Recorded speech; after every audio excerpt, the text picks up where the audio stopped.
देखिए हमारा आज का क्वेश्चन डिटर्मिनेंट यानी सारणिक से लिया गया है, जिसमें हमें इस लेफ्ट साइड से राइट को प्रूव करना है।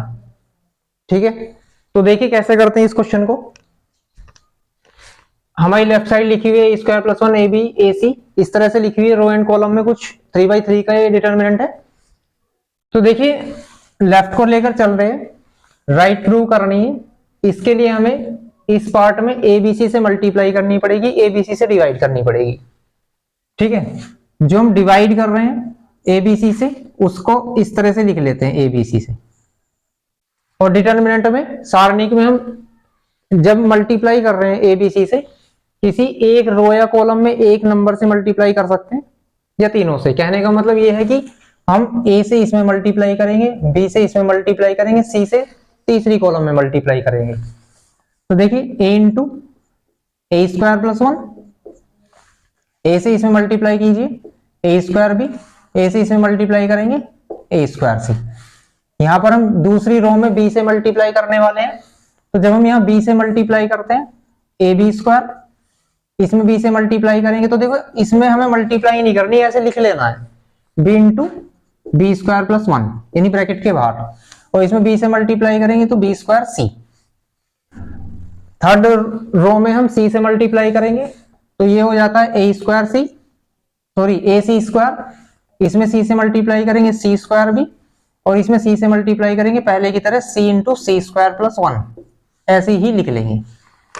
क्लियर है। अब देखिए हमने ए से रो में मल्टीप्लाई किए, ए बी सी से रो में मल्टीप्लाई किए, और अब ए बी सी हम कॉमन ले लेंगे कॉलम से। देखिए यहाँ ये तीनों में से ए कॉमन है, यहां पर आप देख सकते हैं बी कॉमन है, और यहां पर सी कॉमन है। तो फिर से ए बी सी कॉलम में से कॉमन ले लेंगे, तो ए यहां से आ जाता है, बी यहां से आ जाता है, और सी यहां से आ जाता है, ए बी सी।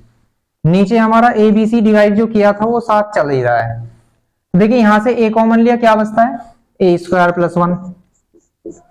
यहां पर ए कॉमन लिया बी स्क्वायर, यहां से सी कॉमन लिया तो सी स्क्वायर, यहां से हमने बी कॉमन लिया तो बचता है यहाँ ए स्क्वायर। यहां से बी कॉमन लेने के बाद बचेगा बी स्क्वायर प्लस 1, यहां से बी कॉमन लिया तो सी स्क्वायर।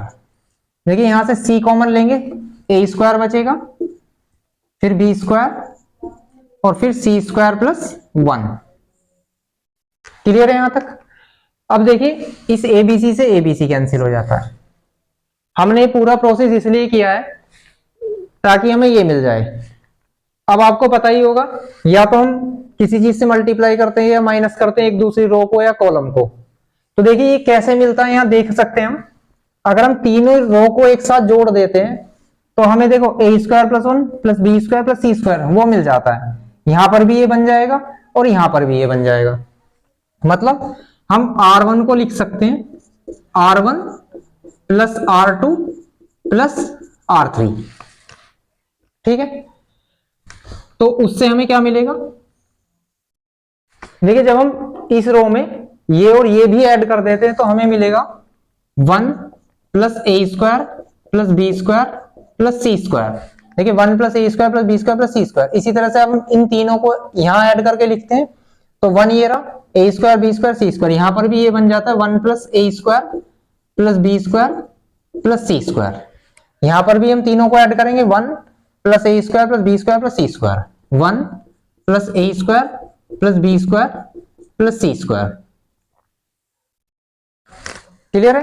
अब देखिए हमने सिर्फ R1 को चेंज किया है, बाकी R2 और R3 सेम रहेंगे। R2 में बी स्क्वायर प्लस 1 और बी स्क्वायर, सी स्क्वायर और सी स्क्वायर प्लस 1। क्लियर है यहां तक। अब देखिए हम R1 में से 1 plus A square plus B square plus C square common ले सकते हैं।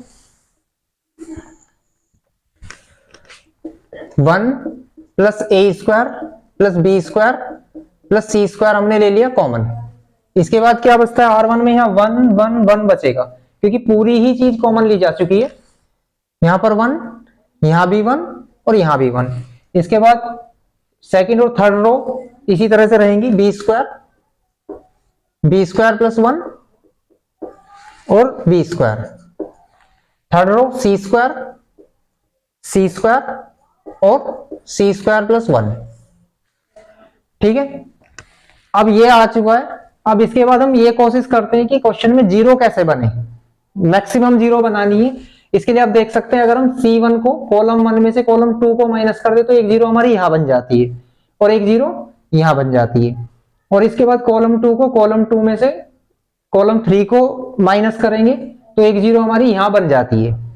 तो हम इसको इस तरह से लिख सकते हैं, C1 को यानी कॉलम 1 को लिखेंगे हम कॉलम 1 माइनस कॉलम 2, और हैंड टू हैंड हम कॉलम 2 को लिख सकते हैं कॉलम 2 माइनस कॉलम 3। ठीक है, अब देखिए 1 plus A square plus B square plus C square as it is जैसे चल रहा था, और यहां पर हमने लिखा C1 को C1 माइनस C2, यानी इसको लिखेंगे हम इसमें से इसको माइनस करके, तो 1 में से 1 माइनस हुआ 0। जब बी स्क्वायर में से बी स्क्वायर प्लस 1 माइनस करेंगे तो देखिए इसके साइन चेंज हो जाते हैं, ये दोनों माइनस के हो जाएंगे, इसलिए बी स्क्वायर से बी स्क्वायर कैंसिल, 1 माइनस का बचता है यहां पर। फिर यहाँ सी स्क्वायर में सी स्क्वायर माइनस होगा तो 0। इसके बाद हमने लिखा C2 को चेंज कर रहे हैं C2 माइनस C3, यानी इस कॉलम में से इसको माइनस करेंगे, 1 minus 1 is 0। B square plus 1 में से इसको माइनस करेंगे तो देखिए बी स्क्वायर से बी स्क्वायर कैंसिल हो जाता है 1, और जब इसमें से इसे माइनस करेंगे फिर इसके साइन चेंज होंगे, सी स्क्वायर से सी स्क्वायर कैंसिल हो जाएगा, बचेगा -1। हमने थर्ड कॉलम को चेंज नहीं किया, थर्ड सेम रहेगी 1 B square and C square plus 1। अब देखिए जितनी मैक्सिमम हम जीरो बना सकते हैं हमने बना दिया। इसके बाद हम एक्सपेंड करते हैं, इसका प्रसार करते हैं। प्रसार कहीं से भी कर सकते हैं, किसी भी रो से किसी भी कॉलम से, ज्यादा बेहतर वहां से होता है जहां मैक्सिमम जीरो हो। एक जैसे कि यहाँ फर्स्ट रो में मैक्सिमम जीरो है तो यहां से हम इसको एक्सपेंड करेंगे, प्रसार कर देंगे। देखिए यहां से करने की जरूरत नहीं है, यहां से भी नहीं करेंगे, हम सिर्फ यहां से एक्सपेंड कर सकते हैं 1 रो से। ठीक है, तो उसके लिए हम क्या करेंगे, 1 plus A square plus B square plus C square ऐसे ही रहेगा।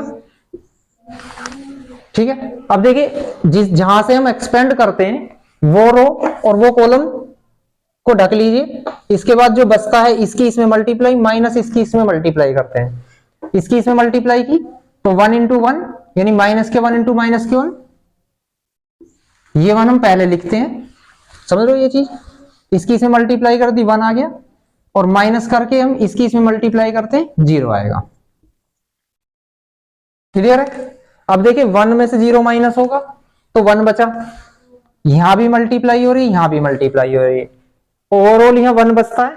जब 1 की इसमें मल्टीप्लाई कर देंगे 1 plus A square plus B square plus C square into 1। ठीक है, ये टोटल वैल्यू इसकी 1 हो जाती है, और 1 की जब हम इसमें मल्टीप्लाई करेंगे तो हमारा आंसर आ जाता है 1 plus A square plus B square plus C square is equal to RHS। यानी यही हमें प्रूव करना था, जो हो चुका है। क्लियर है?